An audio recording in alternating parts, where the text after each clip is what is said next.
Geographic segmentation is the grouping of consumers based around their physical location. It could be as simple as a whole country or region, or perhaps categories of consumers like rural or urban.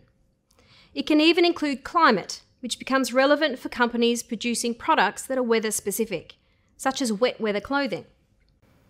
Geographic segmentation can also take into account generalised commonalities like language and culture. Take McDonald's, for example.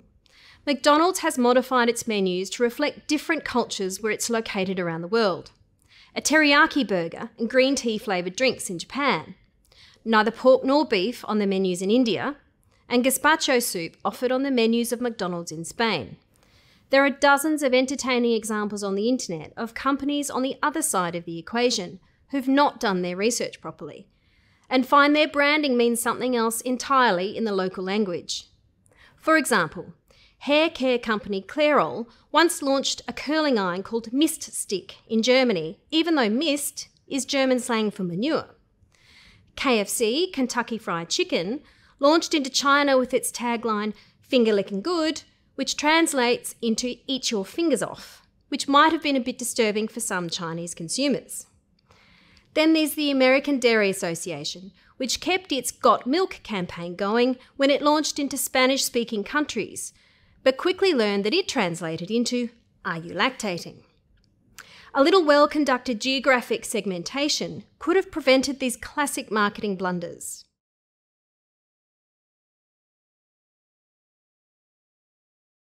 Demographic segmentation is the grouping of consumers around quantifiable or measurable characteristics. For example, their age, gender, income bracket, education, occupation, or even stage of life. It is with demographic segmentation that we sometimes hear acronyms emerge to describe different groups of people. For example, YUPPie, which stands for Young Urban Professional, DINKS, which stands for Double Income, No Kids, and terms like empty nesters, used to describe parents whose children have left home.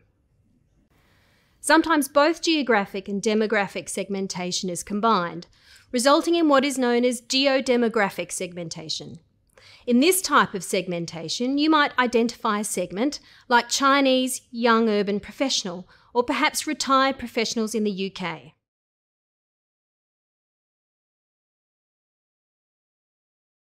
Psychographic segmentation is based around lifestyle, social, or personality characteristics. Sometimes these are traits that consumers themselves may not be able to articulate, so they can be difficult to identify. You may see the acronym AIO used in marketing, which stands for activity, interest, and opinion. It includes personality traits, concerns, and values. Psychographic segmentation can result in segments you may have heard described in ways like health conscious, conservatives, or fitness fanatics.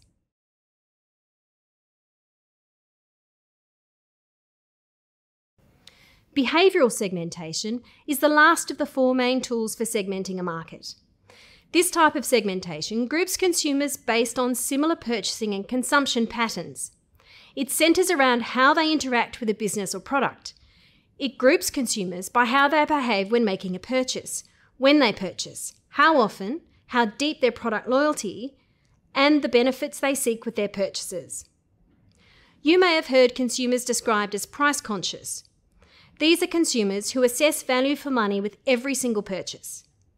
You may also have heard of heavy users, those consumers that simply use a lot of a product or service. Another term within behavioural segmentation is the early adopters, which is a broad description for those people we all know who love to have the latest product before everybody else does. Laggards describes those that are slow to pick up new products.